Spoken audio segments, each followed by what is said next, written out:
a new matter anyhow. Okay, but how central is it? How central is it wearing a niqab or a burqa to being a Muslim woman? Let me... I'm just trying to get you to answer the question. Yeah, but not in the way, again. We are using either my way or the highway. We can't do that. We, as Australians, I would say, come together in some values. And one of the values we come to accept each other as we are. We don't have to be following the tail of Europe. We are so far from Europe anyhow. Even if some of us, their ancestors are European, but we are not European anymore. We are Australians, and we have our identity, and we should build our country according to that identity. So is it okay for French or to so is it okay though else? for, forget about the ban for a moment, is it okay for Muslim women to wear whatever they like? Of course, it is their choice, and they should answer that, not me. But Islamically, there is a practice of code for everything. Even forget Islam now, even for the Australian in general, or even the European, Mr. French talking about equality of the man and the woman. Where is this equality? I never see a president French woman. I didn't see a president United States woman. I didn't see even Australian. This is first time it happened. There are a few women in the French cabinet, I think. But anyway, we'll move on. We'll move on. Before we go any further, what are they talking all about? right, but Corey, just quickly. Let's clear up a couple of things. The earliest reference to a facial veil was 4 centuries before Islam came about. It is a cultural thing designed to protect people's faces from the elements. The fact that the Sheikh omits to discuss or disclose whether it's a compulsion under Islam suggests that, you know, he's not being straight with us. Over 1.5 billion Muslims probably don't wear it, ever. So why all of a sudden are we making exceptions for our security and our cultural practices in this country for a tiny subset of people who are adhering to a fundamentalist, an extreme fundamentalist version of a religion? Okay, Sibel, you... No, it's not true. It's been around. And don't twist the matter about... Look, it predates Islam by 4 centuries. I don't allow you or anyone else to talk about our Islam with so much ignorance. If you want to talk about what you know properly. What I know is what you were quoted on Lateline as saying, that Muslims weren't involved in the September 11 attacks. I know that. Now, do you still believe that? All right, let's not go there. We're talking about... Okay, wait, everybody. Sibel, I'd like you... Excuse me, gentlemen. I'd like to ask this lady over here to take part. I'd like to ask this... Sheikh Omran, I would like to ask Sibel a question. Sibel, you're 28. You wear the niqab where we can see your eyes. When did you start to wear it and why? Okay, basically I decided to wear it at the age of 17. And I'd just like to make it clear that this was prior to getting married. So there wasn't any husband or man involved in my life to help me decide. I chose to wear the niqab at the age of 17. Through my journey into Islam, learning about Islam, I decided that I wanted to take that extra step to cover my face. I do not believe that it is an obligation. I don't think it is compulsory. I think it is a choice. I have chosen to wear it. Just as though I chose to put it on, I will choose when I would like to take it off. I'm not going to have somebody tell me when to wear it and when not to wear it. Okay, despite the fact that my family was opposed and against me wearing the niqab, I still was adamant at that time, and I wasn't going to allow anybody to tell me what to do. So I was adamant, I was passionate about it, and I was going to do it. You say it gives you regardless of what you say it gives you said. freedom. What do you mean it gives you freedom? How does it give you freedom? Yeah. What about in a court of law? You've got 2 cases now, one before in Western Australia. Yeah, we're going to get on to security in a moment. I want to continue to talk to Sibel about her choice. To just quickly answer your question, for court purposes, we can take it off. So that's just very quickly Okay. We're ranging question. across a whole range of them. Could we just wait a moment, Sheikh Omran, please, and let Sibel finish speaking? Let Sibel finish speaking. Could I just also... Sibel, I want to find out how it gives you freedom. I want to know what you mean when you say it gives you freedom. Well, first of all, it gives me freedom because it is my choice to dress as I want to dress. I am not being dictated, or I'm not being forced or pressured to look a certain way to impress society or to impress certain people. I dress the way I decide and I choose to dress. So it gives me freedom in that sense that this is what I want to do and I'm going to do it. So that is my freedom. I want to do it and I'm going to do it regardless. Okay, Jacques Miard, just very quickly, are you taking away freedom of choice here? You talk about liberty. I would like to intervene in the...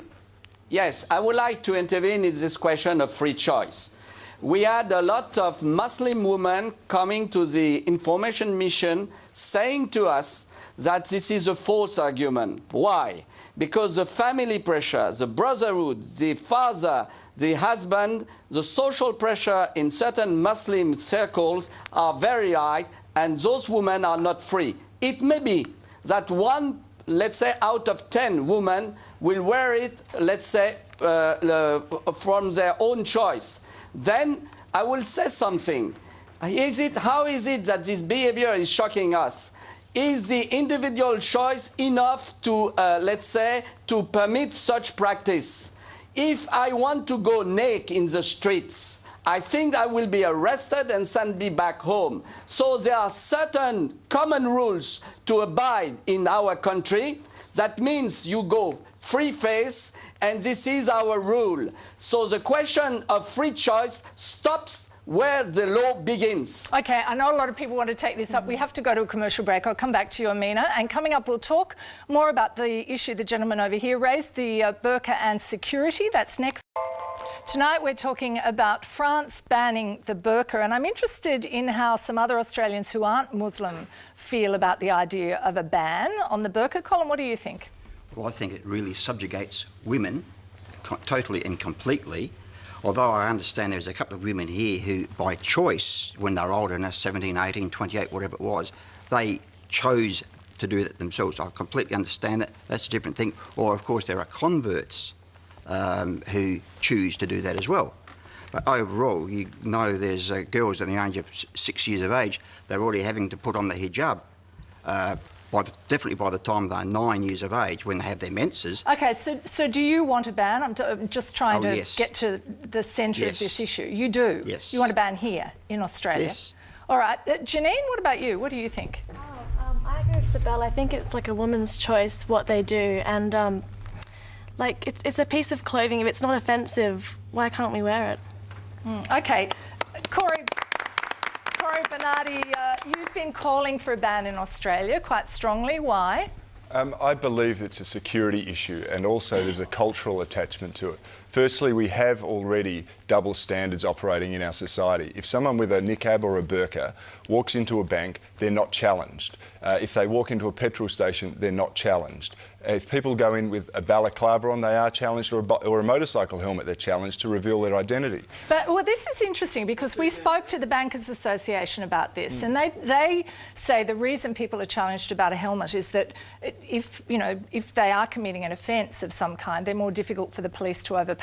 They don't see a need to ban the burqa. Well, the reason we have closed-circuit television cameras and we have a range of other facial identification things is so that we can identify people when they do commit crimes and when they commit problems. Right around the world, we're not seeing that many women actually who wear the burqa commit crimes. We're seeing men dress up in burqas and commit crimes, which is why in Jordan, they've reduced it, or they said they're not allowed to have it in public areas. I just believe that from a security perspective and in the interests of our community, we need to have the same expectations of identification available for all Australians. Now, how much evidence do you have, though, that it's presenting a real problem in terms of security. You've described it as the preferred disguise for bandits and ne'er-do-wells. What's the evidence for that? I said it's emerging as the preferred disguise of that, because in societies and communities where the facial veil is becoming acceptable, it is the easiest and the least alarming of